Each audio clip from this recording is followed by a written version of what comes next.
السلام عليكم ورحمة الله وبركاته.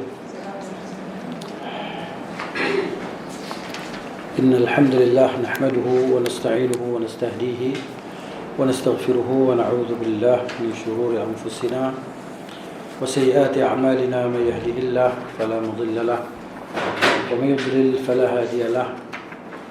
أشهد أن لا إله إلا الله وحده لا شريك له وأشهد أن محمدا عبده ورسوله صلى الله عليه وعلى آله وصحبه أجمعين. وبعد، رب اشرح لي صدري ويسر لي أمري واحلل عقدة من لساني يفقه قولي.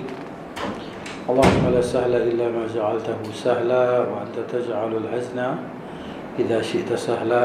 نقول بالله التوفيق. Kita sampai pada muka surat 309.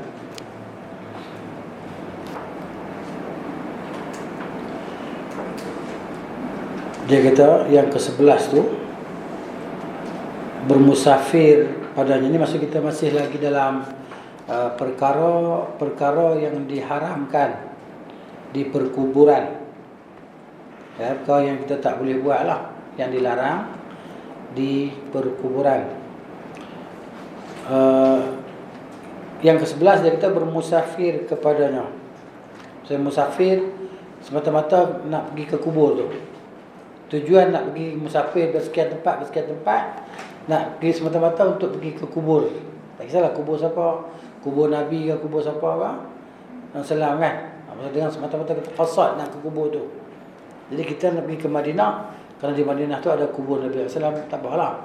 Bukan kita semata-mata qasad nak ke kubur tu. Ya, itu maksud dia. Kita qasad nak solat di masjid Nabi SAW, dan di situ ada kubur Nabi. Tak apalah, kita lalu kita bagi salam kepada Nabi SAW. Dia kata di sini rahimahullah terdapat beberapa hadis berkenaan perkara ini. Pertama, daripada Abi Hurairah radhiyallahu anhu, daripada Nabi sallallahu alaihi wasallam, baginda bersabda, la tushaddur rihal illa, tidak boleh mempersiapkan diri untuk bermusafir. Wa fi riwayatin, dalam satu riwayat, innama yusafaru, hanya sahaja boleh kita ni bermusafir, kita mempersiapkan diri untuk bermusafir, ila thalathati masajid, kepada 3 buah masjid. Ya, maksudnya kita qasad niat kita mempersiapkan diri kita, kan, untuk bermusafir, ialah hanya kepada 3 masjid ni, dalam tujuan beribadah lah. Tujuan pergi untuk beribadah hanya 3 masjid ni. Nabi kata SAW, Al-Masjidil Haram, iaitu Masjid Al-Haram, kan, di Mekah sana lah. Wa Masjidir Rasul sallallahu alaihi wasallam, dan Masjid Rasul sallallahu alaihi wasallam. Wa Masjidil Aqsa, dan Masjid Al-Aqsa di Baitul Maqdis sekarang ni lah. Ya, ini 3 masjid ni yang dibenarkan kita untuk mempersiapkan diri untuk pergi beribadah padanya, dengan niat tujuan qasad kita. Nanti nak pergi mana? Nak pergi iktikaf di mana? Di Masjid Al-Aqsa. Ya. Nak pergi mana? Nak iktikaf kat mana? Masjid sekian-sekian kat Kuala Lumpur. Kan, daripada Kedah semata-mata nak pergi iktikaf satu masjid di Kuala Lumpur, masjid sekian-sekian. Kerana pada kita tanggapan beribadah di situ ada kelebihan tertentu, ada kubur wali ke apa ke, tak kisahlah. Itu yang tidak dibenarkan. Kan? Dia. Maknanya berdosa. Kalau ikut berdosa. Ada rombongan pergi masjid Sultan, kat situ ada Habib Noh. Malahnya berdosa. Dan ia boleh membawa kepada kesyirikan. Kenapa? Kerana pada itu ada kubur tertentu yang dibesar-besarkan, yang diagung-agungkan, dan dengan keyakinan bahawa kalau kita berdoa di kubur itu, kan, maknanya doa kita pasti akan diterima, mustajab. Kan? Ini boleh membawa kepada kesyirikan. Dan dengan tanggapan bahawa kita pergi di kubur tu maknanya situ ada kubur wali sekian-sekian, dan kita ada hajat, siapa-siapa ada hajat pergi doa kat situ, hajat dia akan makbul. Ini maknanya membawa kepada kesyirikan lah. Jadi syirik ni dosa besar lah. Waalaikumsalam. Jadi bahaya. Jadi perkara akidah ni kita tak boleh buat ambil ringan. Kita kena berhati-hati dalam perkara akidah. Sebab ada perkara-perkara yang boleh membatalkan keislaman. Di situ kat luar tu tulis buku 10 pembatal keislaman. Jadi maknanya kalau berlaku satu daripada 10 tu, maka batal lah Islam. Kena mengucap balik, kan? Kena masuk Islam balik. Jadi Islam ni maknanya boleh keluar masuk. Bukan bermakna bila orang tu dah mengucap 2 kalimah syahadah, Islam dia tak akan tergugat dah. Dia buat apa pun Islam tak akan tergugat. Bukan bermakna macam tu. Islam ni bila-bila masa boleh tergugat iman ataupun akidah seseorang apabila dia melakukan perkara yang membatalkan, beriktikad kelebihan pada suatu makhluk, yang mana kelebihan itu seperti mana kelebihan yang ada pada Allah. Contohnya makhluk sekian-sekian boleh tahan hujan, makhluk sekian-sekian boleh turunkan hujan. Kepercayaan kita kan, keyakinan kita, ini kesyirikan, syirik besar. Maknanya kalau orang tu mati, dia kekal dalam neraka selamanya. Jadi perkara akidah kita kena jagalah. Macam mana wuduk kita boleh batal, akidah pun boleh batal juga.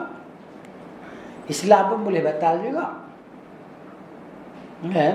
Jadi antara sah dan batal lah. Jadi kita kena belajar tentang agama kita supaya tidak melakukan perkara yang membatalkan keislaman. Diminta ke pokok. Ini satu perkara yang membatalkan keislaman. Walaupun kita i'tiqad pokok tu tak boleh memberi. Orang musyrikin jahiliyah, mereka tidak beriktikad bahawa berhala itu memberi. Dia beriktikad bahawa Allah yang memberi, tapi berhala itu hanya perantara. Sebab itu dia berkata dalam Quran yang Allah sebut dalam surah Az-Zumar ayat 3, dia berkata, ma na'buduhum, kami tidak menyembah berhala-berhala ini illa liyuqarribuna ila Allahi zulfa, melainkan berhala-berhala ini mendekatkan diri kami kepada Allah. Itu i'tiqad dia, itu niat dia. Kan bila beribadah ni depan ada setongkol depan tu kan, tokoh depan tu baru khusyuk. Jadi ibadah ni tak ada apa, tak nampak apa kat depan kan, nampak dinding, tiang, tak khusyuk. Nampak sesuatu kat depan. Sebab tu ada sebahagian tariqat. Depa ada gambar, bila depa nak semayang, depa akan letak gambar guru depa kat depan. Ataupun depa akan akan bayangkan wajah guru depa.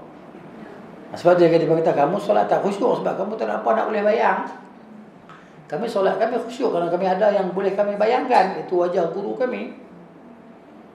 Sebagai tariqat macam tu. Itu syirik lah. Walaupun dia solat ada rukuk, ada i'tidal, tapi dia melakukan kesyirikan kepada Allah Subhanahu wa ta'ala. Solat tapi musyrik. Bahaya kan? Ya. Seperti sejadah kan, dia boleh tulis nama. Boleh tak apa tulis nama kan di sejadah kan, kita pergi kan kat Mekah, Madinah kan, sekarang dia tulis pakai laser ke apa tu lah, nama kita bagi, dia buat lah khat tulis nama kat orang sejadah tu kan, sejadah tulis nama kita ke, nama orang yang kita nak hadiah kan, sejadah tu tak salah apa tu bukan pasal kita nak solat kita nak gambarkan muka dia. Kita solat, kita menghayati apa yang kita baca lah. Allahu Akbar. Kita menghayati apa yang kita baca dalam solat daripada Al-Quran, doa dan zikir kan. Itulah dia. Baik, ini dilarang lah. Jadi kalau kita pergi, kalau kita nak pergi ke Madinah, kita pergi Madinah, misalnya Madinah kan ada hadis tentang kelebihan solat di masjid Nabi sallam, solat di masjid Quba. Ya. Jadi maknanya kita boleh di situ ada kubur Nabi sallam, ada perkuburan para sahabat di Baqi' tadi kan. Jadi kita boleh ziarah di situ, mana lalu di situ kita bagi salam kepada Nabi sallam. Hakikatnya selawat dan salam kepada Nabi ni di mana saja. Kan? Jadi maknanya walaupun kita tak pergi di kubur Nabi sallam, di sini kita beri salam dan selawat sampai. Ya. Tak ada beza antara kita di sini dan kita di hadapan kubur Nabi sallallahu alaihi wasallam. Tapi kerana kubur Nabi itu, jadi mana kita lalu kita bagi salam dan selawat lah. Dan bukan menjadi kewajipan kita bahawa kalau kita masa nak balik kita tak pergi kubur Nabi bagi salam dan selawat lah beritahu kat Nabi, kan? Bukan menjadi satu hukum dalam syariat. Nanti kamu jadi apa nama? Kamu tak ada adab dengan Nabi sallam. Kan? Kamu tadi jumpa Nabi lah nak balik tadi. Oh, terlupa nak jumpa lah. Kamu ni tak ada adab dengan. Bukan begitu maksud dia. Tak ada dalam hukum syariat ada adab, tak ada adab macam tu. Adab kita dengan Nabi SAW ialah kita mencontohi Nabi, meneladani Nabi SAW sebagai idola kita. Ikutan kita itu beradab dengan Nabi SAW. Kan? Bila Rasulullah kata sesuatu, kita kata sami'na wa ata'na. Walaupun Rasulullah dah wafat 1400 tahun yang lalu. Tapi kita baca hadis dia kata sami'na wa ata'na. Ini dia.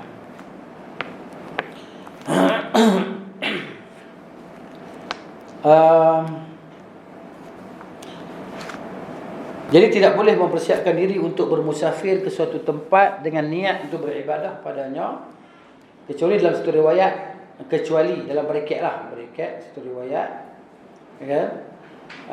Musafir hanyalah ketiga masjid sahaja, iaitu Masjidil Haram, dengan tujuan qasad untuk beribadah lah, dengan niat untuk pergi beribadah di situ, iaitu Masjidil Haram, Masjidil Salam dan Masjid Al-Aqsa.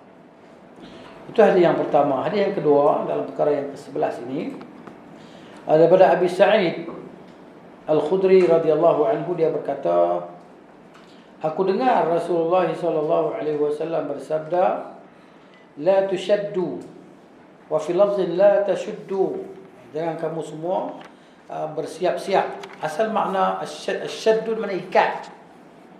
Asal makna dia syadda yashuddu ni maksud ikat kuat-kuat lah, kan? Jadi maknanya ikat orang ni kita packing, kita pack barang-barang kita, kan? Baju kita ke, bekalan kita kan? Kita ikat, kita berlembek. Itu maksud dia. Jadi itu maksud dia mempersiapkan diri. Itu mana mempersiapkan diri. Siap dengan segala kelengkapan untuk musafir tadi kan. Gitu. Jadi la tushaddu ar-rihal. Ar-rihal ni asal makna tunggangan kita. Asal makna ar-rihal ni tunggangan, pelana di atas unta tu kan. Pelana ataupun tempat duduk di atas unta ataupun kuda tu dia punya rihal atau ar-rahl. Okay? Tidak diikat rihal kita, tidak diikat pelana kuda kita. Sebab orang nak musafir ni dia akan ambil pelana dia akan letak di atas belakang kuda ataupun unta dia kan. Dia akan ikat lah. Kan ikat. Supaya nanti dia boleh duduk stabil di atas belakang kuda dia. Ataupun yalah duduk dengan selesa lah. Kalau tanpa pelana duduk kan, tulang belakang kuda tu kan. Jadi tak selesa lah duduknya. Itu maksudnya tusyaddu rihal. Itu asal mana tidak boleh diikat pelana kuda. Ataupun terjemah yang ni maksud dia tidak boleh mempersiapkan diri. Dan diikatkan barang kita atas kuda tadi kan. Barang yang sudah kita packing semua tu letak atas kuda ataupun unta ataupun sekarang atas kenderaan kita lah, atas kereta ataupun motor kan. Gitu. Illa fi thalathati masajid, melainkan kepada 3 buah masjid. Ini boleh. Dengan tujuan untuk pergi beribadah lah.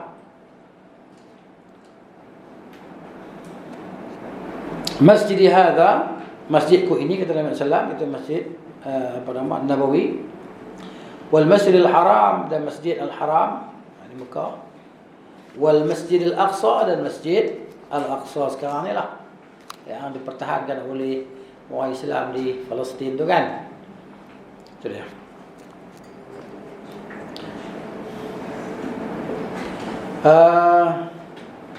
Yang ketiga, hadis ketiga daripada Abu Basrah Al-Ghifari. Dia pernah bertemu Abu Hurairah radhiyallahu anhu ketika dalam perjalanan. Abu Hurairah bertanya, "Kamu datang daripada mana?" Dia menjawab, "Daripada Bukit Tur, Tur Sina." Kan tempat Nabi Musa AS terima lembaran Taurat tu kan. Tempat Nabi Musa bermunajat kepada Allah Taala tadi kan. Min janibit turil ayman fil buq'atil mubarakah. Kan min asy-syajarah. Kan di Bukit Tur tu kan. Dari Bukit Tur dia jawab, "Saya solat di sana." Abu Hurairah berkata, "Kalau aku menemui kamu sebelum kamu pergi, nescaya kamu tidak akan pergi." Okay? Maksudnya aku akan halang kamu lah pergi solat di Bukit Tur. Sebab apa? Sebab tempat turun wahyu kan. Tempat Nabi Musa selama bermunajat kepada Allah. Bukit Tur Sina kan. "Sesungguhnya aku pernah mendengar Rasulullah SAW bersabda, la tushaddur rihal illa ila thalathati masajid." Tidak boleh bersiap untuk bermusafir ke suatu tempat dengan niat untuk beribadah padanya, kecuali untuk pergi ke 3 buah masjid. Ada Al-Masjidil Haram wa Masjidi hadha, ini Masjid Haram, Masjid Nabawi. Kemudian Masjid Al-Masjid Al-Aqsa dan Masjid Al-Aqsa. Ni ada yang ketiga lah. Mana hadis yang sama juga, tapi lafaz dia lain-lain lah. Lafaz dia lain. Maksud dia sama. Ada yang keempat daripada Qaza'ah, dia berkata, "Aradtul khuruja ila Tur." Aku hendak keluar ke Tur, ni ke Bukit Tur lah. Bukit Tur. Fasa'altu ibn Umar. Aku tanya Abdullah bin Umar. Maka aku tanya kepada Abdullah bin Umar, "Macam mana, boleh ke tak aku nak pergi beribadah di Bukit Tur tu?"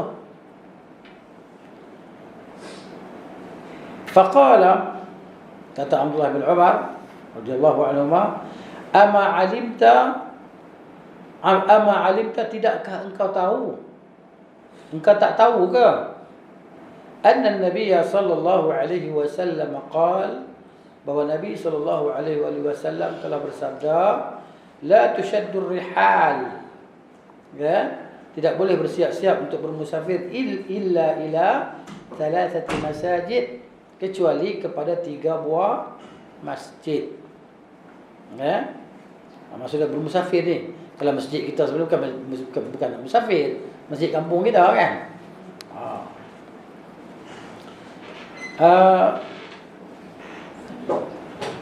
Ke suatu tempat dengan niat untuk beribadah padanya, dia kata, kecuali hanya ketiga masjid. Masjidil Haram, di Masjid Mekah lah, ya? Masjid Nabi SAW dan Masjidil Al-Aqsa. Masing-masing ada fadilat kan, kelebihan solat di masjid-masjid ni kan. Kalau di Masjidil Haram, solat kita sama dengan berapa? 100 ribu kan. Kalau di Masjid Nabi SAW sama dengan 1000. Masjid Al-Aqsa ada kata 500, ada kata 250. Wallahu ta'ala a'lam. Yang penting boleh kita pergi solat situ dan pahala dia lebih daripada kita solat di masjid kampung kita. Kan? Walaupun masjid kampung kita ni masjid lama, usia ada 100 tahun. Ya, masjid kayu ke apa kan? Itu. Ibnu Umar menyambung. Ya.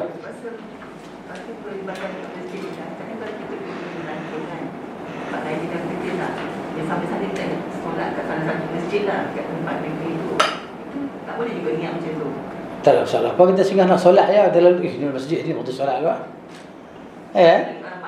Bukan kita niat daripada sini kita nak pergi masjid dekat apa? Contohnya kat Turki, masjid apa dia panggil apa? Sofia. Kan daripada sini kita nak beribadat di situ, kenapa? Kerana ni masjid lama kan. Mesti ada fadilat tertentu apa semua. Ini tak boleh lah. Ya, tapi kalau kita dah musafir sampai waktu solat, nak solat, kita singgah solat, tak ada masalah. Bila awal masjid ni, jom kita masuk bila kita masuk masjid, solat je lah. Jadi kalau masuk masjid kena tengok solat dalam masjid tadi. Bukan i'tiqad ada kelebihan apa-apa di situ maknanya, dan kita bukan daripada sini kita qasad niatkan di sini kita nak pergi Masjid Sofia sana dekat Turki nak sembahyang di situ ataupun nak iktikaf situ. Itu tak boleh lah. Aku nak iktikaf di situ selama sebulan. Tak boleh lah. Niat beribadah di situ. Apa lebih masjid tu dengan masjid Taman Tun ni? Apa kelebihan? Melainkan 3 masjid tadi. Ya. 3 masjid tu pun maknanya tak sama juga pahala kan, tapi dibenarkan kita mempersiapkan diri daripada sini. Ya. Tapi kalau kita nak pergi musafir, kita pergi Turki lah. Jalan-jalan makan angin kan. Tapi maknanya kita pergi tengok, oh cantik Seri Beno itu masjid. Sehingga masuk sembahyang lah. Ya, bukan kita daripada sini orang akan beritahu di sana ada masjid sekian-sekian. Nanti kita akan pergi masjid ni, kita pergi masjid ni, kita akan solat di sini, akan solat di sini. Atau beriktikaf di sini. Itu tak boleh lah. Cumanya kalau ada orang bagi tahu di sini tempat, di sini bina dia cantik, indah dan sebagainya, kita pergi. Ya, tapi kalau masjid kita masuk, kita solat tahiyatul masjid. Dah masjid kan, termasuk nak tengok macam mana seni bina lama ni kan. Tak ada masalah apa. Boleh. Tapi kalau semata-mata kita pergi masjid tu, kenapa masjid tu ada kubur orang saleh, atau masjid kubur tu ada kubur Nabi, kita nak beribadat di situ sebab apa? Sebab ada kubur Nabi. Itu tak boleh lah. Ya, kita disuruh ke masjid Nabi SAW untuk beribadah di situ, solat di situ, bukan beribadah dekat kubur Nabi itu. Bukan kita pergi dengan tujuan qasad untuk pergi semata-mata nak bagi salam, nak ziarah pada Nabi SAW kan. Nak apa nak pergi, nak kucup dinding tu dan sebagainya kan. Tapi kita niat kita nak pergi solat di masjid Nabi SAW. Kenapa? Kerana Allah beritahu, Nabi beritahu fadilat ni. Dan kebetulan di situ ada kubur Nabi SAW, dan kita lalu ke situ pun kan, lorong tu kita bagi salam. Apa masalah ada? Assalamualaikum ya Rasulullah. Kan? Jadi kalau kita tak lalu kot tu pun, kita lalu kot ni pun apa masalahnya? Kita berselawat dan salam kepada Nabi SAW sampai je. Dan kita jelaskan di mana saja kan. Kita berselawat dan salam sampai kepada Nabi sallallahu alaihi wasallam. Bukan bermakna kita tidak mencintai Nabi. Bahkan cinta kita kepada Nabi sallallahu alaihi wasallam direalisasikan dengan mencontohi Nabi, dengan mengikuti ajaran Nabi SAW. Itulah dia kecintaan kepada Nabi SAW. Kan? Jadi kalau kata cinta Nabi tapi tak beramal dengan apa yang diperintahkan oleh Nabi, cinta apa benda tu?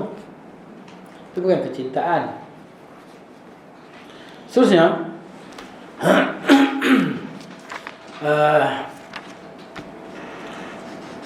mana tadi ya?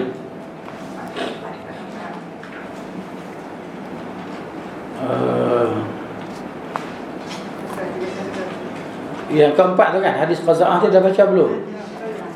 Dah baca dah kan? Wada'anka tur fala ta'tihi.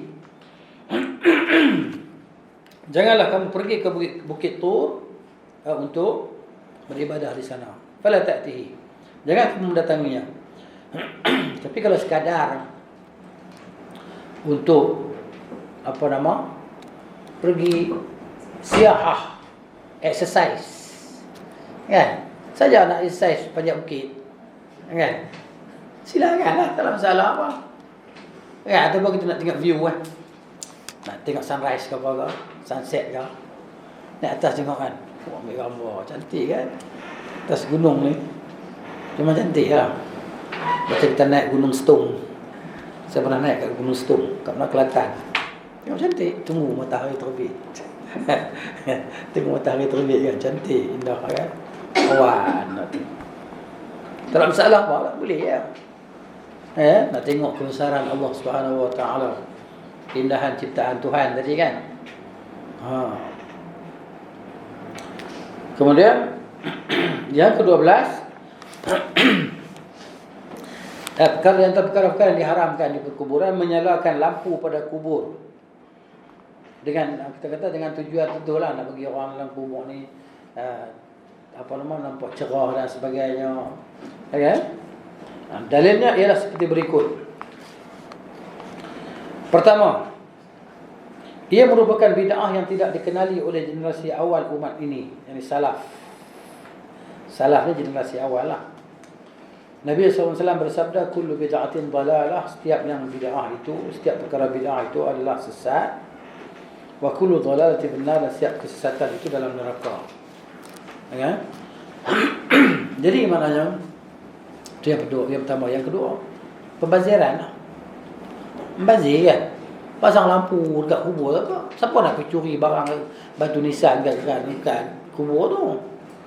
Kan pasang lampu, siapa nak pergi tidur kat kubur tu? Pasang lampu kat kuburan kan. Lampu spotlight terang kan. Yang 4,000 watt. Ada 4,000 watt. Dia berkata solar 4,000 watt. Mana kalau 4,000 watt terbakar kita punya soket tu. Kan ada jual solar sekarang kan, solar 4,000 watt. Betul ke 4,000 watt? Jadi terang menerang kan. Apa tujuannya tu? Apa tujuannya? Nak bagi cantik apa benda kubur. Kalau kat padang bola boleh lah pasang lampu tu, orang nak main bola, futsal dan sebagainya kan. Ataupun di jalan raya. Ataupun depan rumah kita tak apa lah. Itu dia. Ini kubur pasang lampu buat apa? Melainkan kerana ada pengkebumian. Ada lampu tapi dia tak buka switch. Dia buka switch lampu tu bila orang nak kebumi ke orang, tak apalah. Gelap kan? Itu cerita dia. Baik, hadis ini diriwayatkan oleh An-Nasa'i dan Ibnu Khuzaimah dalam sahihnya dengan sanad yang sahih. Kedua, ia membazirkan harta, ni yang saya sebut tadi lah. Sedangkan pembaziran harta adalah dilarang. Ya kan? Disebut sebagai ikhwan syaitan kan, saudara bagi syaitan. Berdasarkan dalil nas seperti mana telah disebutkan sebelum ini pada poin yang ke-42. Lama dah. Okey, yang ketiga, ia merupakan tasyabbuh, yakni penyerupaan dengan orang-orang Majusi, para penyembah api. Ya. Kata sang faqih Ibn Hajar dalam Az-Zawajir, kitab dia, dia kata ashab kami. Ashab ni kawan-kawan kami lah. Apa nama? Ahli mazhab kami. Ataupun orang alim, ulama daripada kalangan ahli mazhab kami. Menyatakan secara jelas, ini mazhab Syafi'i lah ni, bahawa haram menyalakan lampu di atas kubur walaupun sedikit, kerana ia tidak memberi manfaat kepada orang yang tinggal di kawasan itu dan tidak juga kepada penziarah. Mereka, yakni para ulama tadi, memberikan illah ni sebab lah keharaman tersebut. Sebab keharaman tersebut bahawa ia merupakan pembaziran harta dan menyamai perbuatan orang-orang Majusi. Ya, dilarang kita menyerupai dengan pengikut-pengikut akidah musyrikin ni kan. Man tashabbaha biqaumin fahuwa minhum, barang siapa yang menyerupai satu kaum maka dia daripada kalangan kaum tersebutlah. Kemudian kita tidak pelik untuk dikatakan bahawa hukum perbuatan ini ialah dosa besar lah. Dosa besar. Kemudian Syekh Al-Albani dia kata di sini, saya berkata, beliau ni sebenarnya, yakni Ibn Hajar, tidak menyebutkan dalil pertama kami di samping illah yang beliau nyatakan. Ya, dia tak sebut dalil. Kemudian illah dia tak sebut sebab apa. Sedangkan dalil pertama kami itu munasabah, dari yang pertama dia munasabah, bahkan ia merupakan dalil yang terkuat. Kullu bid'atin dalalah wa kullu dalalatin finnar. Setiap kesesatan itu, setiap bid'ah itu adalah sesat, dan setiap kesesatan itu dalam neraka. Jadi orang yang buat bid'ah ni, kita bukan menerakakan dia. Dia kena faham macam tu. Bukan maksud kita kata setiap bid'ah itu sesat dan setiap kesesatan itu neraka. Bukan kita menerakakan orang-orang yang melakukan perkara bid'ah. Kerana di sana mungkin ada perkara-perkara yang maknanya menghalang dia daripada dosa. Contoh, orang tu dia mencintai Nabi SAW, dia cuba buat sesuatu yang terbaik yang pada pandangan dia, pada pandangan orang kampung dia, kan? Maka dia pun melaksanakan majlis sambutan Maulidur Rasul kerana keyakinan dia itu cinta kepada Nabi SAW. Dan dia tak tahu bahawa benda tu adalah benda yang bid'ah. Dia tak tahu. Dia buat kerana keikhlasan dia apa semua, kan? Macam mak ayah kita atau nenek kita, kan? Yang melakukan perkara-perkara ibadah yang tidak ada sandaran yang sahih daripada Nabi SAW. Contohnya puasa Rejab, kan? Puasa, kan kita dengar ada puasa 1 Rejab sekian-sekian pahala, kan? Itu bulan Rejab. Puasa Syaban sekian-sekian hari, pahala sekian-sekian. Tidak ada hadis yang sahih yang boleh dijadikan sebagai sandaran lah untuk puasa khas Rejab dan puasa khas Syaban. Nak puasa lah. Puasa Isnin Khamis, puasa hari-hari putih. Syaban dan bulan-bulan lainnya boleh puasa, tapi tak ada puasa khusus. Walaupun kita belajar bahawa Syaban ni ada kelebihan dia, kan? Rejab, ya? Bulan Allah, kan? Jadi di situ amal ibadah kita digandakan. Zulhijjah, kan? Jadi maknanya tak ada puasa khusus. Tapi boleh tak kita nak puasa? Boleh. Isnin Khamis 11 13, 14, 15 hari putih. Lepas tu ataupun nak puasa selang sehari. Puasa Nabi Daud. Kita bertenaga, kan? Kita rasa kuat, kena puasa selang sehari. Silakan. Itu dia. Jadi untuk kita, dia puasa, dia maknanya package 3 bulan. Rejab sebulan, Syaban sebulan, Ramadan sebulan. Dengan tujuan nak pahala-pahala tertentu. Tapi hari-hari itu tak sahih. Ya. Jadi tak sahih bila kalau kita yang tahu ni, kita anggap bahawa dia sahih, kita buat juga, dia satu bid'ah lah. Tapi orang yang tak tahu, bagi dia pahala insya-Allah. Sebab tu kata Ibn Taymiyah rahimahullah ta'ala dalam kitab dia Iqtida' Sirat Al-Mustaqim, ya, li mukhalafati ashab al-jahim. Dia kata barangkali, kan, boleh jadi mereka yang menyambut majlis Maulidur Rasul ini diberi pahala ke atas perbuatan mereka. Kenapa? Kerana mereka tak tahu bahawa benda tu benda bid'ah. Tapi bila setelah diberitahu, dia berkata, ya ke? Saya tak tahu. Dan dia pun majur dah, dapat pahala lah dengan apa yang dia buat sebelum ni. Tapi bila dia tahu benda tak boleh, dia tinggalkan. Ya, macam kita buat juga, kan? Buat. Mari 10 Muharram, kacau bubur. Orang Kedah kata bubuk sora, kan? Orang Kedah kata bubuk sora, kan? Di sini pakai apa? Bubuk apa? Asyura, Asyura. Di Kedah kita kan meriah, kan? Bubur kentangnya, kacang hijaunya, keledeknya. Setengah tempat tu dia bubuh daging burung puyuh, kan? Daging ayam, segala mereka lah. Dia masuk tadi, kan? Kita makan rasa macam makjun. Makan bubur Asyura ni kan rasa macam makjun, kan? Mananya tidak. Halianya, lekuannya, apa yang mereka dapat, kangkung pun masuk. Kan? Lepas tu kacau-kacau bubur Asyura tu, kan? Lepas tu bagi-bagi lah. Satu kampung. Kan? Jadi kita kecil-kecil kita pun tak tahu benda tu, kan? Sekarang teringat bubur Asyura. Lama tak makan bubur Asyura. Takkan nak tunggu bulan Muharram baru nak makan? Ya. Buatlah teringin nak makan, kan? Sedap apa? Sedap lah. Tapi manis lah, kan? Orang kecil manis, kan? Boleh dah rasa. Gitu. Baik.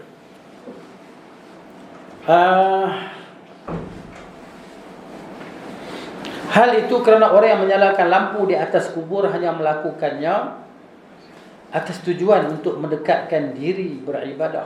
Yang dalam beribadah lah, mendekatkan diri maksudnya beribadah lah kepada Allah. taala. Mengikut dakwaan mereka. Dakwaan mereka lah. Dan bukanlah atas tujuan untuk menerangi orang yang tinggal di kawasan itu atau penziarah. Kan? Buktinya ialah mereka menyalakan lampu tersebut ketika waktu siang yang cerah pun nyala juga. Tapi hari ni tak apalah, hari ni solar kan. Tenaga free. Oleh itu menjadi solar siang tak nyala, malam ya. Ia menjadi bid'ah yang sesat. Baik, yang ke-13nya mematahkan atau memecahkan tulang jenazah. Itulah jenazah Muslim. Jenazah Muslim ni dia dihormati. Yalah orang Islam ni kan, kita hormati dia, jaga dia. Macam mana dia hidup, selepas dia mati pun macam tu juga. Kita tak boleh nak aibkan dia, ataupun tak boleh nak sakiti dia. Tentang dia mati kita pun ketuk, pergi hancur tulang dia. Tak boleh lah. Ataupun patah-patahkan tulang dia. Dalilnya ialah sabda Nabi SAW. Inna kasra azmil mu'min maytan. Maytan mislu kasrihi hayyan. Sepatutnya maytan tu ada sabdu tu. Maytan. Kan? Sesungguhnya mematahkan tulang jenazah orang yang beriman adalah seperti mematahkan tulangnya semasa dia hidup. Kan? So kita patahkan tulang dia masa dia mati, macam kita patahkan tulang dia masa dia hidup. Macam itulah. Hadis ini menunjukkan kepada keharaman mematahkan tulang jenazah orang yang beriman. Kalau orang tak beriman, tak dosa lah. Kan? Kalau orang beriman, dosa lah kalau kita buat. Kerana inilah disebutkan dalam kitab-kitab mazhab Hanbali. Maksudnya diharamkan memotong sesuatu bahagian daripada anggota badan jenazah atau merosakkan jasadnya atau membakarnya. Walaupun jenazah tersebut berwasiat supaya dilakukan kepadanya perkara itu, tak boleh buat. Ya? Kalau yang derma organ macam Derma organ ni kan berlaku perselisihan pendapat di kalangan ulama. Kalau tuan punya kitab ni, dia kata tak boleh. Tapi ulama-ulama lain macam Syekh Al-Qaradawi apa semua tadi kan, dia berkata boleh. Kan? Sebab apa dia kata tak boleh? Sebab anggota badan kita bukan milik kita. Anggota badan kita milik Allah Subhanahu Wa Taala, amanah Allah Taala. Ya. Jadi bila hak Tuhan kita tak boleh nak bagi pada orang sewenang-wenang. Itu pendapat yang kata tak boleh lah. Pendapat yang kata boleh ni maknanya tak ada dalil tegahan, bahkan dia pergi kepada qasad. Maqasid itu maknanya memelihara nyawa orang lain kan. Kita dah mati dah. Orang ni dah mati dah. Jadi daripada benda tu reput macam tu dan dimanfaatkan oleh orang lain, wallahu a'lam. Jadi ada khilaf lah tentang derma organ ni.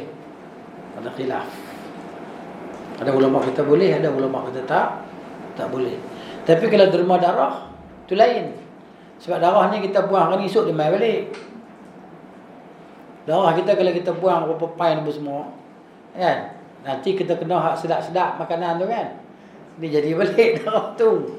Dia tak habis. Berbeza dengan organ tadi. Organ tadi dia maknanya yalah kan, dia habis macam tu. Tapi cerita dia wallahu a'lam. Maknanya kalau melihat pada ulama kontemporari ni, maknanya kebanyakannya kata boleh lah derma organ. Biasanya derma kan buah pinggang kan. Buah pinggang lagi apa? Hati, mata. Itulah saya tahu lah, wallahu a'lam. Tapi ada siapa tak nak derma, nak wasiat derma organ dia kalau dia mati? Kalau saya tak nak. Saya tak nak. Sebab saya berpegang kepada pendapat yang kata tak boleh tadi. Ya.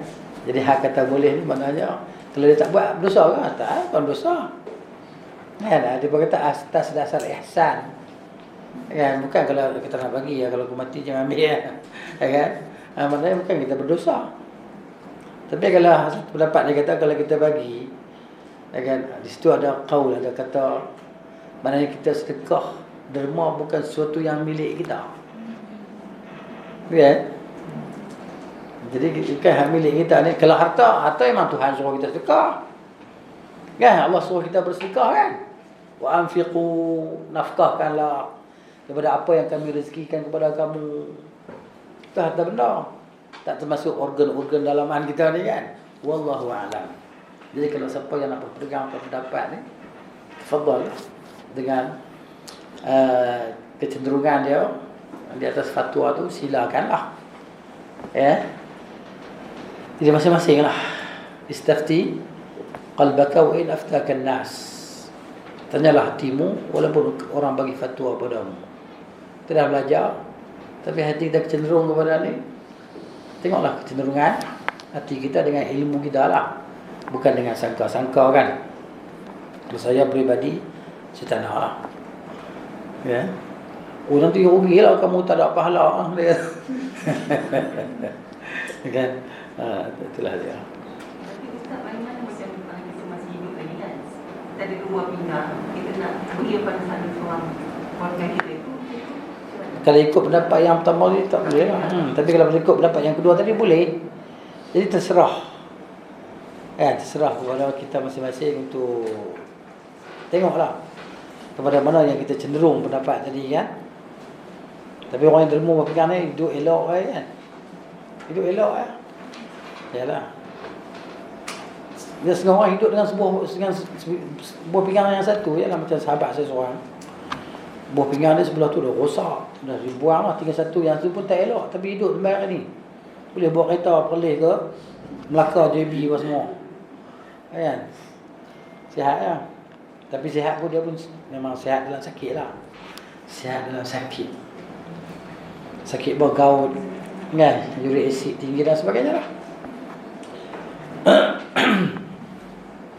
Kemudian dia kata, beginilah yang disebutkan dalam kitab Kasyaf, kan, Kasyfu Al-Qina, dan sepertinya dalam sekalian mazhab yang lain. Okey. Bahkan Ibnu Hajar Al-Faqih telah menyebut dengan format kepastian dalam kitab Az-Zawajir, dia pasti tak boleh mana pasti, bahawa ia adalah antara dosa besar. Dia berkata, kerana engkau telah mengetahui daripada hadis tersebut bahawa ia seperti mematahkan tulang orang yang masih hidup. Mana kita duduk saja, kita pergi ambil tukul, hema, kita pergi ketuk dengan kawan kita tadi bagi patah. Kan? Dosa tak? Dosa. Kata An-Nawawi rahimahullah dalam kitab dia Al-Majmu', secara ringkasnya, tidak boleh menggali kubur tanpa sebab yang syar'i secara disepakati oleh ashab. Ashab ni maksudnya ulama-ulama dalam mazhab ni lah, mazhab Syafi'i ni.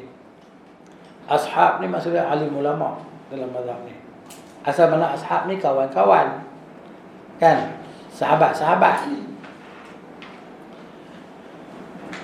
Kemudian dia kata harus digali, boleh digali dengan sebab-sebab yang syar'i, seperti mana telah disebutkan sebelum ini pada perkara 107. Contohnya dikebumikan sebelum dimandikan orang, kan? Tak tahu kita dia kena mandi. Jadi tak mandi tadi, maka kita gali balik untuk mandikan dia. Ringkasannya ialah harus menggali kubur yang jenazahnya sudah reput dan menjadi tanah. Maka ketika itu harus dikebumikan padanya jenazah yang lain, macam dia buat dekat Baqi' tu lah. Kan kat Baqi' tu, kalau jenazah ada orang meninggal ni kan, dia gali kubur yang dah 6 bulan, 7 bulan dah meninggal tu. Kan? Dia gali situ, dia bawa, ambil tulang, letak di tempat lain lah. Tak tahulah di mana dia letaknya. Tulang-tulang kan yang mati sebelum tu, letak jenazah baru pula. Itulah dia betul. Tapi ini sebab bukan kubur para sahabat. Kubur para sahabat dia tak kacau. Kubur orang awam ni kan, kita ni lah. Jadi di kubur di liang tu juga. Yang sebelum tu ada orang lain lah. Maka dia ambil tulang tadi, dibungkus semua tadi, letak tempat lain lah. Macam di Ma'la macam tu juga. Jemaahlah. Kan masuk letakkan jenazah dalam memang tempat sedialah di situ. Lepas tutup dengan konkrit. Nanti selepas beberapa bulan dah jadi tulang. Dia buka tu kita ambil tulang tu tanam tempat lain lah. Jenazah baru pula masuk situ. Ialah sebab yang mati di Mekah ni bukan sikit-sikit. Hari-hari ya, bukan hari-hari. Sehari tu setiap waktu dah solat jenazah. As-salatu ala al-mayit. As-salatu ala al-janazah. Lepas sembahyang zuhur, lepas sembahyang subuh, kita dengar kan. Tiap-tiap waktu ada orang sembahyang jenazah. Hari-hari. Tengok pahala macam mana orang satu qiraat kan. Solat jenazah dapat satu qiraat. Kalau kita solat fardu lagi, lepas tu solat jenazah lagi, masya-Allah. Sebab tu nak pergi Mekah ni mahal. Sebab depa tahu pahala tu banyak. Sebab tu depa penaik harga. Harga tak pernah turun. Harga tiket nak pergi Mekah, hotel tak pernah turun. Lah nak pergi haji berapa ribu dah lah ni? Tabung haji. 30. Masya Allah, masa saya tahun 2005 tu baru 9,000 kan? 9 ataupun 10,000. 2005 ni dah 23 24 dah kan. Makin naik. Dia tu kita tak pernah turun kan? Tak pernah turun. Naik ya. Tapi tu pun orang boleh pergi. Dia boleh letaklah 100,000 pun ada orang boleh pergi. Kalau Tuhan kata pergi, 100,000 pun boleh pergi. Kan? Orang pergi. Package 100,000 kan? Ada orang pergi kan? Kalau hari nak pergi tu dia cancel, tak dia pergi. Sebab ada kawan nak kenduri. 100,000 tu burn lah. Duit banyak tak apalah kan? Jadi masing-masing punya rezeki. Tapi nak ceritanya, ya Allah, pahala ibadah di situ kan. Kutip pahala ya di situ. Di Masjidil Haram kan. Kutip pahala ya. Pagi petang. Mana ada orang bekerja lain. Yalah sampai-sampai itulah orang meniaga jubah-jubah pergi jalan tu kan. Tapi nak cerita kata kita yang mari daripada segala lembah, segala wadi ni kan, segala pelosok dunia ni semua nak pergi kutip pahala yang banyak di situ. Dah balik teringin nak pergi pula, teringat doa Nabi Ibrahim tu kan. Doa Nabi Ibrahim supaya hati kita teringat nak pergi situ. Jadi nak pergi lagi. Kalau orang tanya nak pergi, nak pergi. Ya, nak pergi lagi. Kalau boleh nak mati di situ. Dan doa Umar kan, minta mati di tempat Nabi sallam. Waj'al mauti fi baladi Rasulullah sallam. Jadikanlah kematian aku di negeri Rasul sallam. Dia minta mati, boleh berdoa tu, boleh doa. Doa minta hari setiap waktu minta, ya Allah minta mati syahid. Ya, walaupun mati di rumah dapat pahala mati syahid insya-Allah. Dah tu lagi minta mati di Madinah. Tak usah fikirlah anak-anak kita. Kalau kita mati sini pun macam tu juga. Kan? Mereka akan hantar kita pergi kubur juga. Mereka tak simpan kita bawah katil rumah kita. Kan? Mereka hantar pergi kubur juga. Baik mati di sana. Kan? Itu dia. Jadi minta lah. Ada seorang kawan lah, belajar sekali. Meninggal di sana. Dia pergi ziarah anak dia, belajar kat Madinah. Lepas tu sebab dia kena heart attack kan. Sakit jantung, mati di situ. Kumui di sana. Meninggal. Masya Allah. Teringat jugalah. Ya. Ustaz nak tanya, Ustaz. dari kelebihan meninggal di Madinah. Ada kelebihan, ada hadis yang Nabi sebut kan. Mana yang akan memang confirm dapat syafaat lah daripada Nabi SAW. Syafaat Nabi kan. Tapi syarat orang mati itu bukan munafik lah. Mesti Muslim lah yang mati di situ kan. Itulah dia, insyaAllah. Semoga kita mati di sana. Tapi jangan tahu aku mati buat balik tau. Janganlah. Kalau mati kat Bangladesh pun jangan balik. Mati ke bumi di mana kita mati. Jangan kata orang Bangladesh tak best lah. Okay. Balik daripada umrah singgah Bangladesh, naik biman kan. Mati di situ. Bawa balik Malaysia. Janganlah. Bumi situ lah. Kan, mati di mana saja. Bumi kan. Baik. Dia kata di sini. Okey, cerita pasal maknanya haruslah digali kubur jenazah yang sudah reput dan menjadi tanah, maka ketika itu harus dikebumikan padanya jenazah yang lain, atau dijadikan sebagai ladang, atau dibuat binaan padanya, atau apa sahaja bentuk mengambil manfaat dan pengurusan padanya secara disepakati oleh ashab dalam mazhab Syafi'i.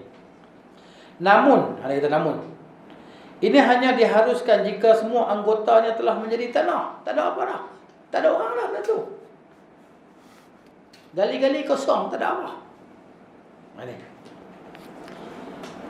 Dan tiada lagi sebarang kesan yang tinggal, baik tulangnya maupun selainnya. Tak ada apa dah. Ya. Mungkin orang yang mati dah 100 tahun dah, 200 tahun dah, tak ada apa dah. Kosong. Ya. Ini berbeza berdasarkan perbezaan keadaan negeri dan tanah. Tengok tanah macam mana, tanah yang jenis panas ke apa, yang jenazah cepat reput kan, tu mana yang mungkin dia tu memang tak ada kesan apa lah yang ditinggalkan. Ini dalam mazhab Syafi'i. Dan menjadi sandaran pada isu ini ialah mereka yang pakar mengenainya. Jadi yang jadi sandaran orang yang pakar lah dalam bidang apa, tak kisahlah. Bidang geologi ke apa ke, tak kisah, dalam bidang ni lah. Dia boleh tahu, boleh buat anggaran. Ni kalau tanah-tanah macam ni, dia perputaran dalam jangka masa sekian-sekian. Dia belajar bab-bab tu kan, dia tahu lah. Itu sandaran lah yang pakar. Kemudian kata Syekh Al-Albani rahimahullah, saya Ibn Al-Albani berkata, dari sini kamu dapat mengetahui keharaman yang dilakukan oleh sebahagian kerajaan Islam. Mereka menghapus dan menggali sebahagian kubur orang-orang Islam untuk menyusun atur binaan tanpa mempedulikan kehormatannya atau tanpa menghiraukan larangan meminjak kubur dan larangan memetahkan tulang-tulang jenazah dan seumpamanya. Ada lagi kan jenazah dalam tu kan. Jadi depa tak kira depa kuat-kuat. Ada buat piling apa semua dalam tu kan. Ada buat rumah orang. Sedangkan itu kuburan yang masih bau lagi lah. Ni haram. Janganlah sesiapa menyangka bahawa tidak mengapa untuk melakukan seumpama perkara-perkara yang dilarang ini atas faktor penyusunan binaan, penempatan. Ya? Tidak sama sekali. Kubur-kubur lah. Gitu. Nak buat masjid, carilah tempat lain. Jangan buat masjid di kubur. Ni macam tak ada tempat lain dah. Cari kubur buat masjid. Ataupun buat kuburan di masjid. Macam tak ada tempat lain lah nak buat tempat kuburan tadi kan. Jadi maknanya, bila ada masjid, mesti ada kubur. Mana agama, ajaran agama macam tu? Masjid mesti ada kubur. Masjid mesti ada kubur. Tak, kubur dia kena asingkan daripada masjid. Kemudian, sesungguhnya apa yang mereka lakukan itu bukanlah termasuk perkara darurat yang mesti dilakukan. Bahkan ia hanya termasuk perkara kamaliyat. Kamaliyat ni kesempurnaan. Untuk kata apa? Memberi kemudahan. Ada banyak tempat lain lagi nak buat binaan, buat perumahan dan sebagainya. Kenapa pilih kubur ni? Daripada dekat dengan bandar, dekat dengan mall dan sebagainya. Mana boleh tu? Tak boleh jadi alasan macam tu.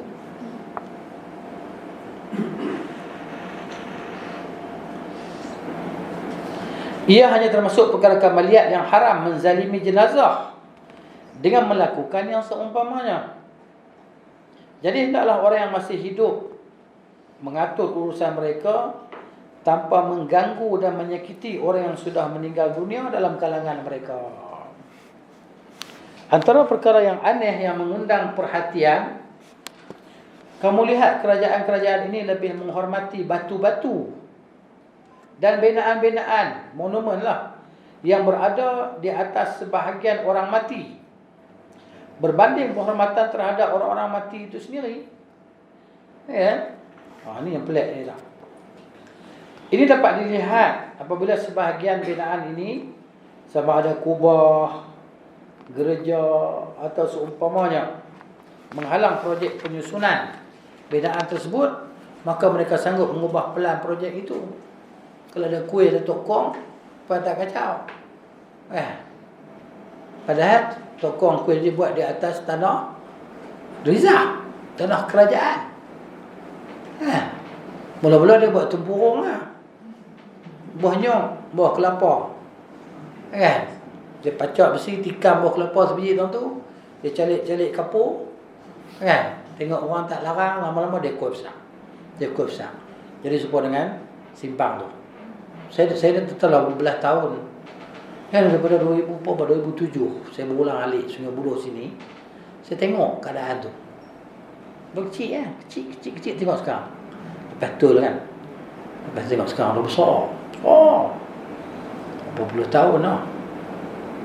Nampak tak? Tak tak kacau. Cuba kalau masjid surau. Ni dibina di atas tempat tanpa kebenaran tu. Tak ada siapa kacau. Ganggu lalu lintas jalan tu. Jadi makin lama macam tu. Cuba perhatikan. Dia macam cendawan tumbuh. Kuil-kuil yang tokong ni kan macam cendawan tumbuh. Dia tumbuh tadi. Dia dibina. Dia jalan. Highway kan. Tengok. Ni kecil dulu. Sekarang jadi macam istana. Lepas tu ada pula dana-dana yang diberi. Tak tahulah jenis jawab depan Tuhan dia seorang lah. Yang bertanggungjawab menjawab. Kan kita tak bertanggungjawab. Yang bertanggungjawab dia menjawab depan Tuhan. Allah Ta'ala suruh dakwah selamatkan manusia daripada neraka jahanam. Allah Ta'ala suruh kita berusaha berdakwah, mengajak manusia supaya meninggalkan kesyirikan. Kita bagi dana menambah kesyirikan. Apa cerita? Takkan nak kata semua agama sama, menuju kepada Tuhan yang satu. Na'udzubillah, itu kata yang kufur, yang menyebabkan dia pun kekal neraka juga. Tapi itulah dia, kejahilan ni bahaya. Jahil ni amat berbahaya. Tapi kita nak kata apa? Itulah majoriti para pemimpin di mana-mana. Kan? Jadi mereka di bawah kejahilan. Bila jahil je dia lah. Mufti nak kena minta maaf. Mana mufti minta maaf di atas nasihat? Tak tahu nak kata orang no comment. Tapi di luar banyak komen lah. Dalam rakaman no comment. Yalah. 3R kan. Saya pun tak tahu mana 3R. Saya bilang ikut sendiri. Baiklah. Dunia ni kan pelik kan? Jadi pelik lah. Fatwa ni boleh berubah-ubah. Sekejap lagu tu, sekejap lagu ni. Nak jaga kedudukan kita ke, pangkat kita ke, apa ke, tak tahulah, macam-macam lah. Wallahu ta'ala a'lamu bis-shawab. Nasallallahu al-afiyah wallahu al-musta'an. Maka dia kata di sini,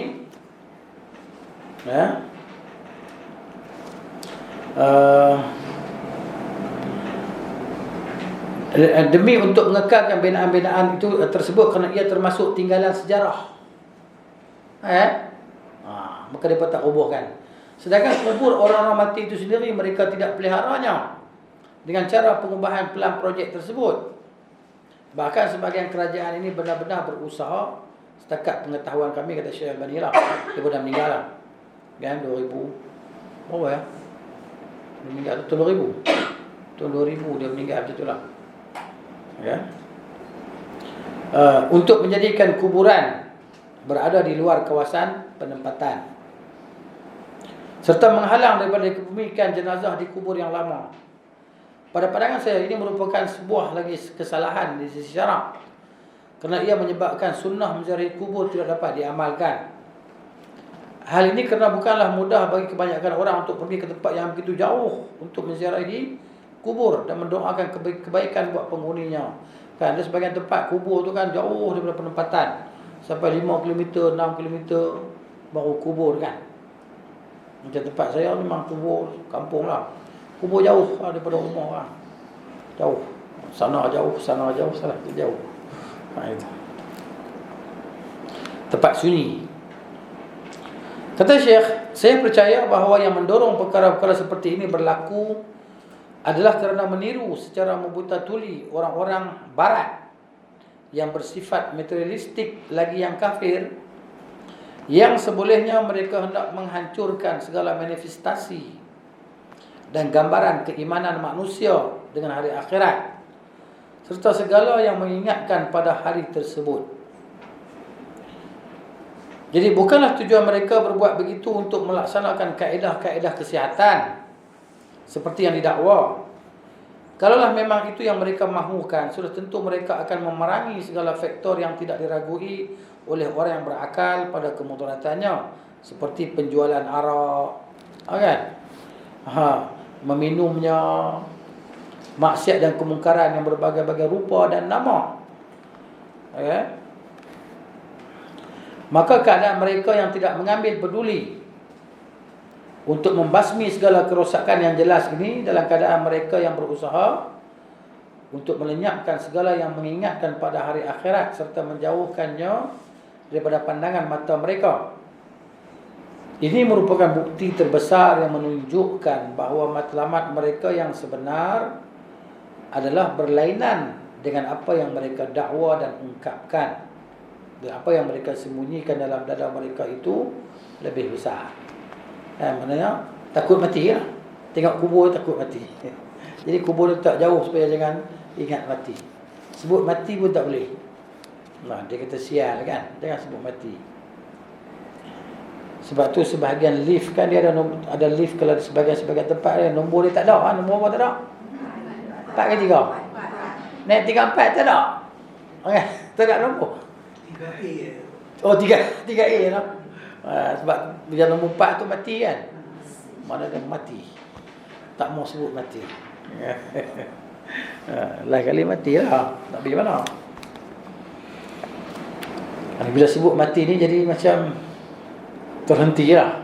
Tengah-tengah semangat buat kerja teringat mati. Alah, kan? Jadi kurang sikit semangat kerja tu. Dia jangan ingat mati terus dia kata. Sesungguhnya tidak ada kehormatan bagi tulang mayat orang yang tidak beriman. Orang tak beriman ni tulang dia apa? Ikutlah kamu nak korek, nak gali ke, nak buat binaan di atas kubur dia pakai ikutlah. Ya. Yang salahnya orang beriman. Berdasarkan kepada penyandaran tulang kepada jenazah orang yang beriman pada hadis sebelum ini, iaitu yang Nabi kata tulang jenazah orang yang beriman. Jadi bila orang yang beriman atau tak beriman, keluarlah daripada larangan ni. Difahami daripada hadis ini bahawa tulang mayat orang yang tidak beriman bukan sebegitu. Al-Hafiz Ibn Hajar telah mengisyaratkan kepada makna ini pada ucapannya dalam kitab Fathul Bari. Dia kata apa? Makna dia, terjemahan, diambil faedah daripada hadis ini bahawasanya kehormatan orang yang beriman kekal selepas kematiannya, sebagaimana ketika dia masih hidup. Berbeza dengan orang yang tidak beriman. Dengan ini terjawablah persoalan yang sering berlegar di mulut ramai pelajar ilmu perubatan. Ya, iaitu bolehkah mematahkan tulang mayat atas tujuan melakukan eksperimen dan penyelidikan pada tulang tersebut? Jawapannya ialah haram berbuat demikian terhadap tulang orang yang beriman, manakala harus berbuat demikian terhadap tulang orang yang tidak beriman.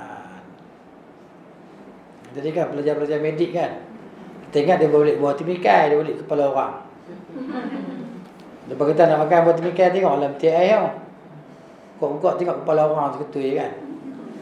Dia pun nak buat uji, nak operate, nak buat uji kaji. Ya, belajar. Di Pakistan tu banyak lah kan jenazah banyak orang mati jenis tak tuntut bang. Budak-budak medik sana bawa balik lah kepala. Kan? Bola peti ais. India. India banyak kan. Sebab tu orang dia pakar-pakar bang medik ni kan. Bak pembedahan, bak apa kan. Hebat orang depa ni, India, Pakistan. Tapi India hebat juga lah. Sama nak pasal depa ni satu benua je asalnya. Ya. Asalnya India Pakistan ni satu. Kemudian perang tu pisah kan. Besar tu. Sama kuat, sama gagah. Negara ni, Pakistan dan India ni depa sama gagah, sama kuat. Ni buat nuklear, ni pun buat nuklear. Dia tak jadi hak ni kuat, ni gagah. Tu menang jadi abu, kalah jadi arang. Tu menang jadi abu, kalah jadi arang. Jadi begitu. Sebab tu depa tak guna nuklear perang tu tak habis-habis tu. Kashmir. Rebut kan? Kashmir Pakistan, Kashmir India. Sampai hari ni ya. Tapi depa tak gunalah nuklear tu. Habis lah. Ya. Ustaz, apa yang jadi sekarang kat Gaza yang Raja Zionis keluarkan mayat-mayat dia gali kubur Islam kat Gaza sekarang macam mana? Macam apa kita tak boleh nak buat apa? Kalau kita boleh buat apa, kita boleh ketuk kepala mereka seorang sekali. Kan? Yalah Yahudi ni nak kata apa? Mereka ni ikut suka mereka. Dia nak buat apa? Marilah undang-undang antarabangsa ke apa ke. Kan? Dia buat tapak kaki ya.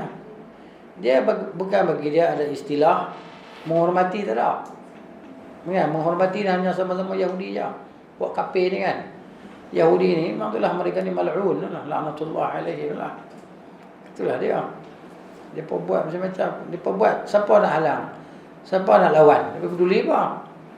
Marilah mahkamah antarabangsa ke. Kan? Mahkamah apa ke? Dia tak heran lah. Kan?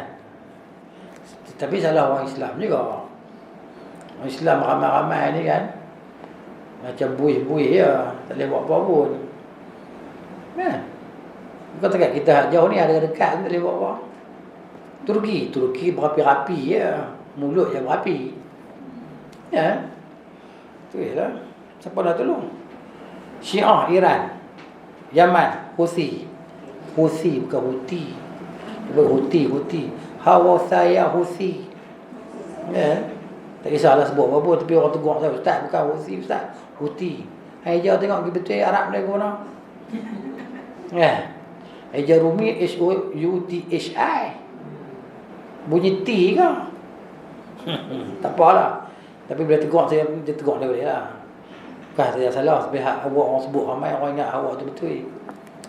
Ya, Syiah kan. Syiah ni dia ada udang di sebalik mi. Ya, dia pun adalah. Dia pun punya. Tapi bagus lah. Kan?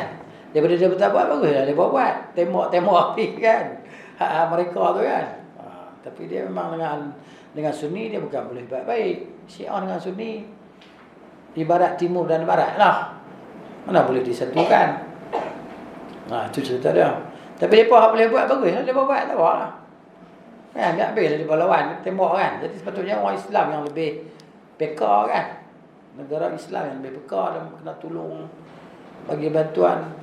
Yalah bagi bantuan lori-lori, kontainer, makanan dan sebagainya kan. Harap sampai lah. Kan? Itulah. Tapi cerita Israel ni memang dia jahat. Daripada tapak kaki sampai ujung rambut lah.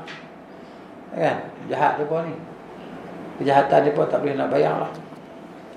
Nabi-nabi mereka pun mereka bunuh. Tambah orang biasa. Kan? Semua nabi mereka bunuh. Tak kenal dengan kami. Asal lagi tinggal jasad lah. Mereka kejam dan pergi buta pun ada. Pesembelih pun ada. Bantah mereka yang kena. Ini dia Yahudi.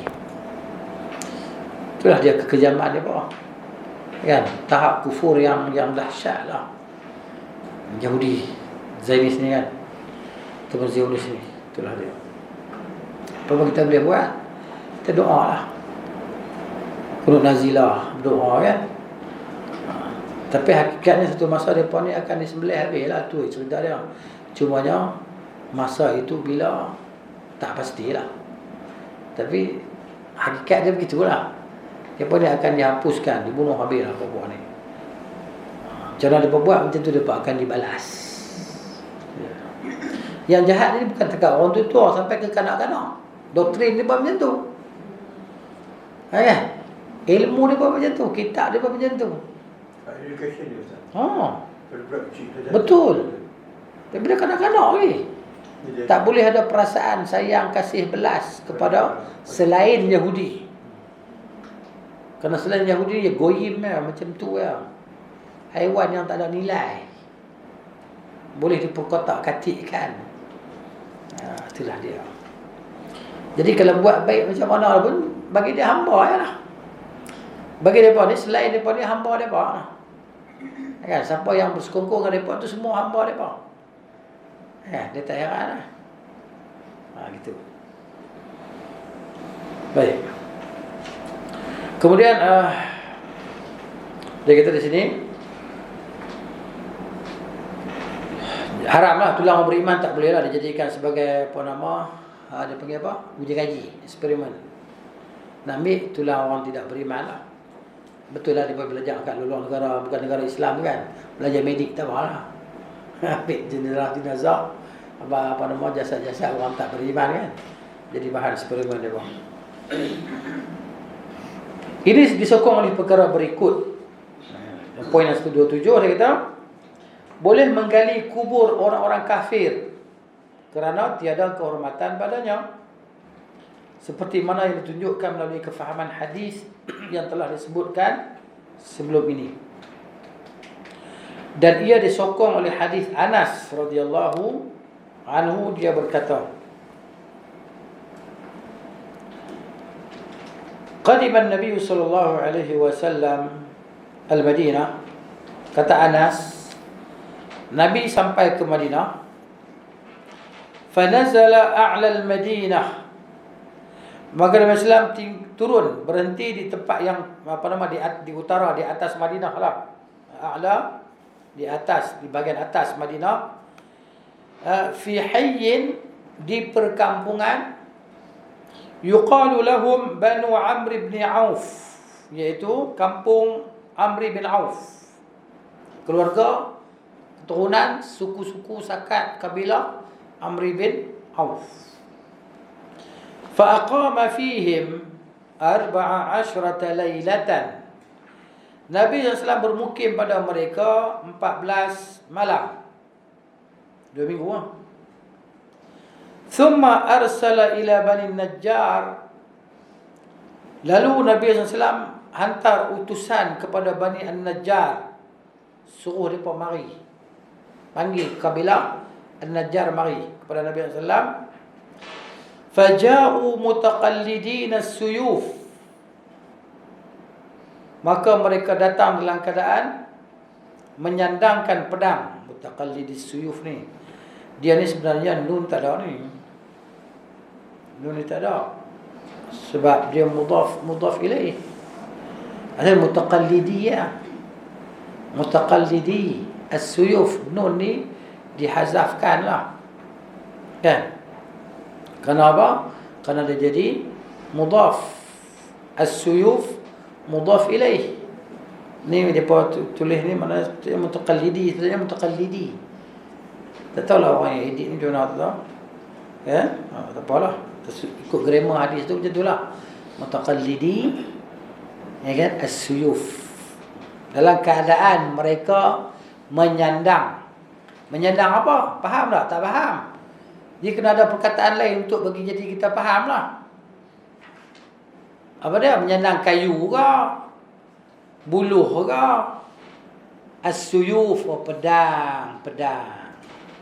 Jadi mudhaf ilaih. Jadi mudhaf ilaih ni maknanya mudhaf ilaih, dia datang untuk menyempurnakan makna mudhaf. Contohnya rumah.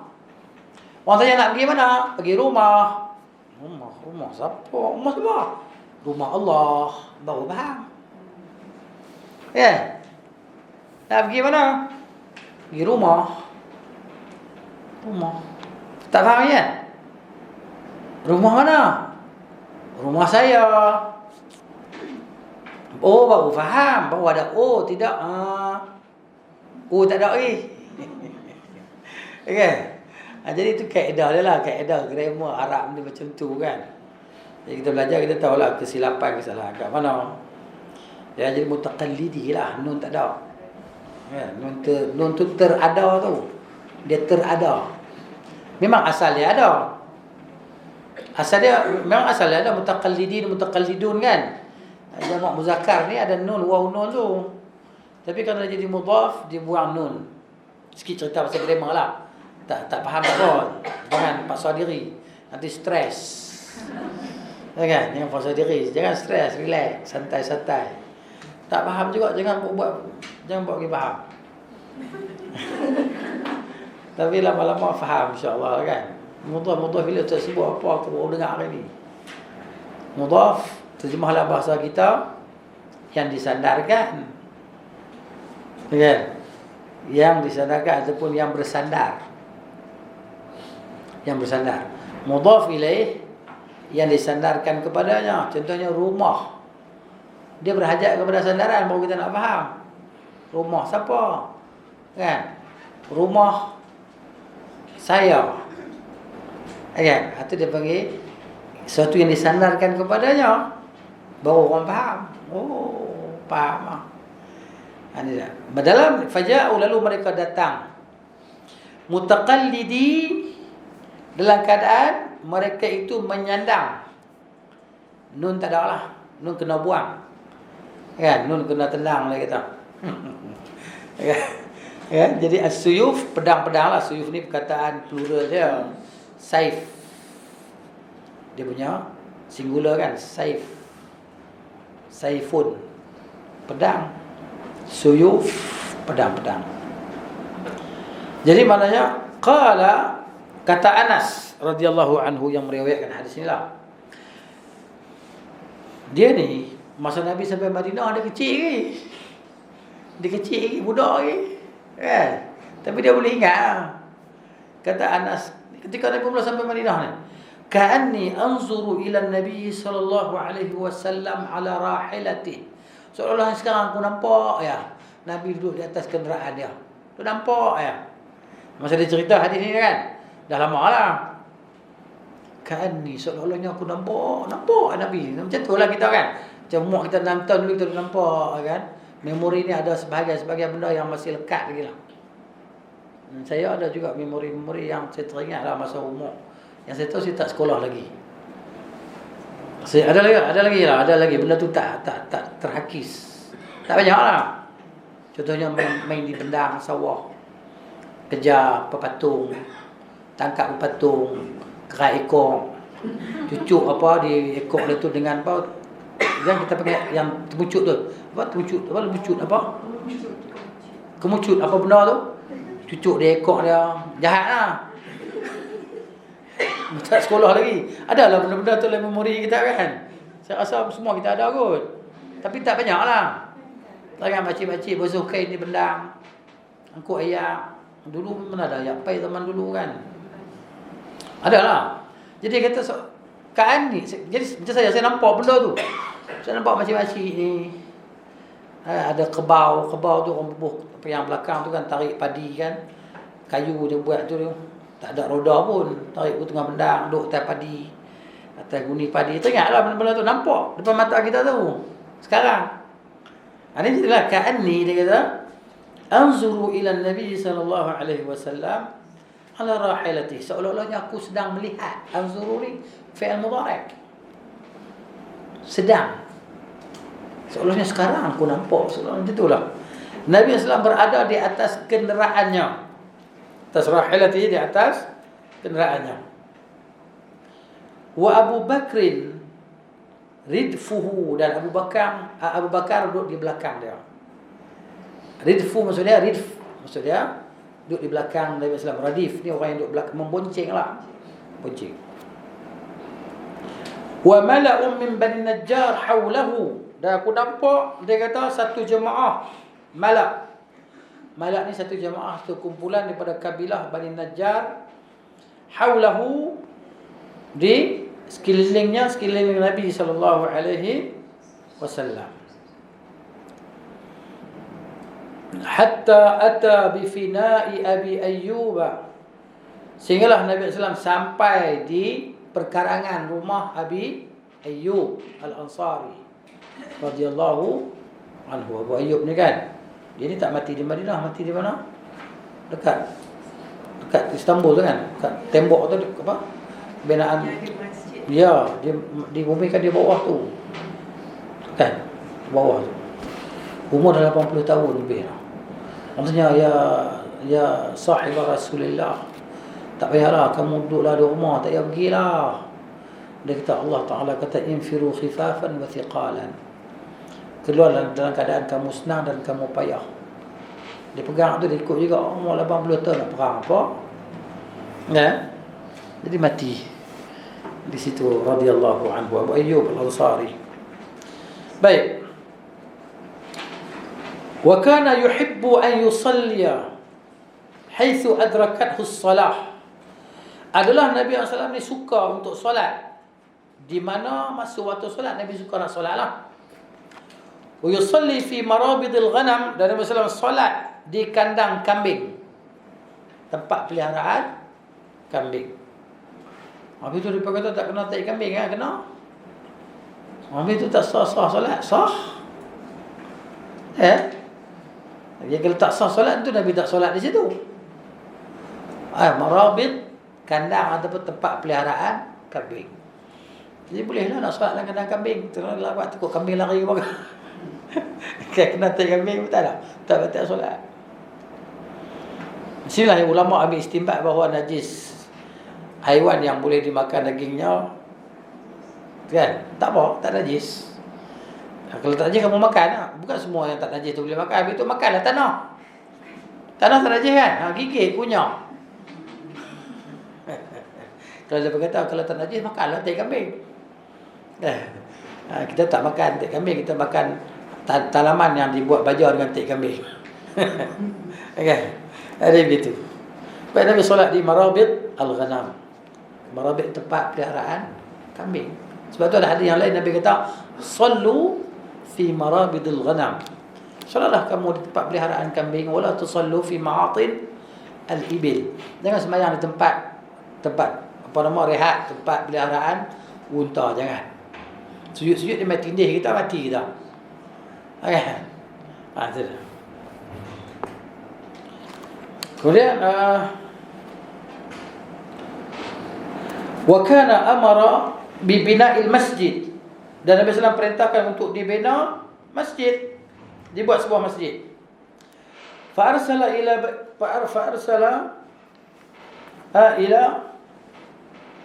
Nabi apa nama? Mala'in min Bani Najjar, maka Nabi hantar orang suruh panggil satu jemaah daripada Bani Najjar. Faqala, kata Nabi, ya Bani Najjar, hai Bani Najjar, thaminuni bihaitikum hadha, letakkan harga apa nama kebun kamu ni. Letakkan harga kepada aku, kebun kamu ni berapa kamu nak jual. Nabi minta beli kebun ni pak, nak buat masjid. Qalu la wallahi, tidak, demi Allah, la natlubu thamanahu illa ila Allah, kami demi Allah kami tak mau minta harga dia, melainkan kami nak minta kepada Allah harga dia. Qala, kata Anas, fakana fihi quburul musyrikin, padanya ada perkuburan orang-orang musyrik. Wa kharibun, ya, dan apa nama kawasan-kawasan yang kawasan yang kharib ni, dia panggil apa? Yang dah tak diguna. Kawasan tinggalan macam tu lah. Ada bangunan tinggalan, usang. Ya. Kemudian wa nakhlun, dan ada pokok-pokok kurma. Ada berapa batang pokok kurma di situ. Fa amara an-nabiy sallallahu alaihi wasallam bi quburil musyrikin fanubishat, maka Nabi perintahkan dengan apa nama sahabat-sahabat supaya gali kubur orang musyrik tadi. Tak kisahlah ada tulang-tulang apa keluar kan. Thumma bil khirabi, tadi ada bangunan yang usang tu, fasuwiyat, batu-batu tadi yang apa bangunan yang ditinggalkan, maka fasuwiyat, maka diratakan. Kan tanah-tanah yang tinggi tu diratakan dia. Bin nakhli, maka Nabi suruh sahabat-sahabat potong pokok kurma tadi. Faquti'a, dipotong. Qala fasaffu An-nakhla qiblatal masjid. Kata Anas, maka sahabat-sahabat mereka susun batang-batang kurma tadi di hadapan, di arah kiblat lah. Arah kiblat masjid tu lah. Wa ja'alu idadatayhi al-hijarah, dan mereka menjadikan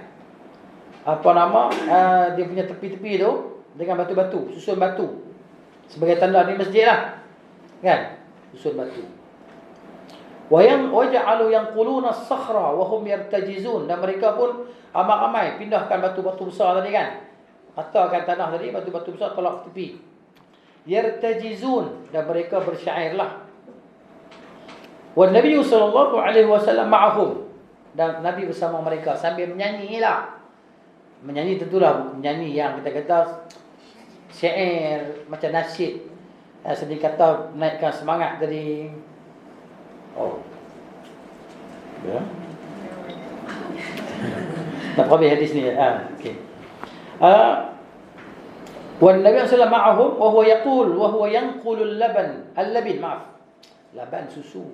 Labin batu bata ni. Ba atas dengan ba bawah ya. Makna lain lah. Al-laban susu. Kalau kita sana ada panggil susu masam kan? Laban. Tapi asal mana laban susu lah. Kalau sekarang ni halib mana susu biasa, laban susu masam kan, yogurt tu. Tak apalah ala kulli hal. Tapi ba dari bawah itu bata-bata tu. Batu-batu. Al-labin kan. Okey. Dan Nabi sallallahu pun susun dengan sahabat-sahabat batu tadi lah. Mereka menyanyi lah. Mereka kata apa? Hadha al-himalu la himala Khaybar. Hadha abarru rabbana wa adhar. Allahumma la khaira illa khairul akhirah. Faghfir lil ansari wal muhajirah. Mungkin dia ada intonasi dia yang sedap kot kan. Kita baca tadi kan. Mungkin dia lebih merdu lah apa yang dia baca tadi kan. Gitu. Dia kata yang diangkut bukanlah yang diangkut daripada Khaybar. Ini lebih baik. Wahai Tuhan kami, dan lebih suci ya Allah. Tidak ada kebaikan melainkan kebaikan akhirat. Maka ampunilah orang-orang Ansar dan orang-orang Muhajirin. Dalam satu riwayat daripada Aisyah. Kita berhenti sini lah. Walaupun hanya 3 semuka saja. Untuk masuk. Kita tadi yang terakhir bid'ah-bid'ah berkaitan dengan jenazah. Jadi kita stop sini lah. Sebab masa itu diberikan kepada kita, bukan kita memberi. Ya. Jadi sekarang insya-Allah ada soalan tak? Ya, Waalaikumsalam. Nak tanya tentang hukum bagi orang Islam yang menderma organ secara legal. Soalan dia Kak dah tanya orang tadi, tak apalah. Saya jawab lagi. Okey, organ, orang Islam mendermakan organ. Maksud orang Islam yang meninggal lah, dia wasiat untuk dermakan organ dia pada siapa-siapa aja lah. Okey, di sini ada 2 pendapat ulama lah. Ya kan? Ada pro, ada kontra lah. Ada ulama yang membenarkan, ada ulama yang mengharamkan. Berdasarkan faham daripada dalil lah, sebab tak ada dalil yang qat'i. Okay? Dia maksud faham daripada nas yang menghalang, yang menegah tu dia faham daripada dalil. Sebab dia kata macam ni ya. Tubuh badan kita bukan milik kita. Dia milik Allah Subhanahu Wa Taala. Jadi kalau bukan milik kita, kita tak boleh nak derma sesuka hati. Itu pendapat yang kita tak boleh lah. Kan? Bukan milik kita. Habis tu harta kita, rumah kita, kereta kita, duit kita, itu ada nas yang qat'i yang sebut wa anfiqu mimma razaqnakum. Ya? Nafkahkanlah daripada apa yang kami rezekikan kepada kamu. Okey, tak apa, ni pendapat yang kata tak boleh. Pendapat yang kata boleh pula, yalah. Kan? Derma. Tak kisahlah derma apa saja boleh kan? Berdasarkan umum ayat boleh je.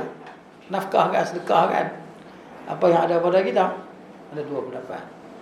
Jadi saya tak tahulah nak pegang yang mana. Cumanya saya cenderung kepada pendapat tidak menderma lah. Tapi kalau orang menderma, kita nak kata apa, tak kata apalah, sebab dia berpegang pada pendapat yang membenarkan. Masing-masing ada hujah lah. Tapi itulah keperluan orang hidup tadi kan. Orang mati dah dia berkata orang hidup nak hidup lagi. Ya. So kalau yalah kita kata boleh dapat pahala dengan apa yang dia tinggalkan daripada organ dia. Habis tu kalau dapat organ kita kat orang hak pergi kuil, orang pergi gereja, ada maksiat, macam mana? Wallahu ta'ala a'lam. Itu jawapannya. Okay. Jadi insya-Allah telah. Okey, kita dah habis dah.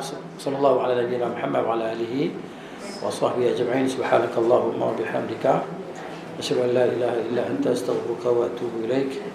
Assalamualaikum warahmatullahi wabarakatuh.